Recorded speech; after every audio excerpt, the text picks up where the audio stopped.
Deixe seu like e se inscreva no canal para ficar por dentro de novas atualizações sobre isso. Lima amanhece vazia sob toque de recolher e com militares nas ruas. As ruas de Lima amanheceram quase vazias nesta terça-feira, 5, com os comércios fechados, quase sem transporte público e as aulas suspensas, por um toque de recolher diurno imposto pelo governo peruano, do presidente esquerdista Pedro Castilho, para conter os protestos.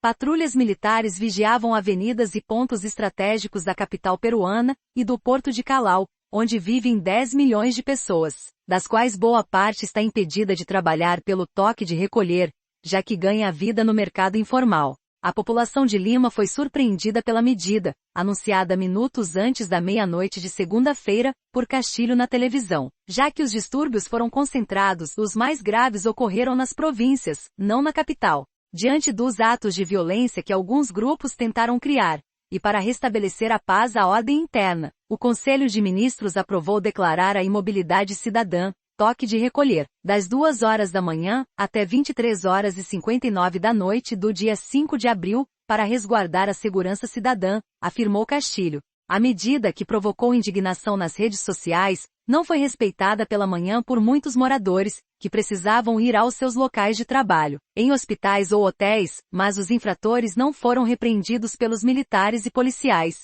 O maior problema foi a falta de transporte público. Foi uma medida muito tardia e improvisada, reclamou a AFP Cíntia Rojas, nutricionista do hospital que esperava pacientemente em um ponto de ônibus no município de Agostinho, a leste de Lima. Um jogo de futebol da Copa Libertadores entre o peruano Sporting Cristal e o Flamengo, programado com público para esta terça-feira à noite no Estádio Nacional de Lima, está incerto. Estamos à espera do que a Conmebol vai dizer, mas o que sabemos é que o governo disse que o jogo não deve acontecer, disse a AFP, a gerente de comunicações do Sporting Cristal, Romina Antoniazzi. Diversos atos de violência, incluindo incêndios em postos de pedágio nas estradas, saques em algumas lojas e confrontos entre manifestantes e policiais, foram registrados na segunda-feira em vários pontos do país, na primeira greve enfrentada pelo governo Castilho, que assumiu o poder há 8 meses. Os protestos foram motivados pelo aumento dos preços dos combustíveis e alimentos. Faço um apelo pela calma, serenidade.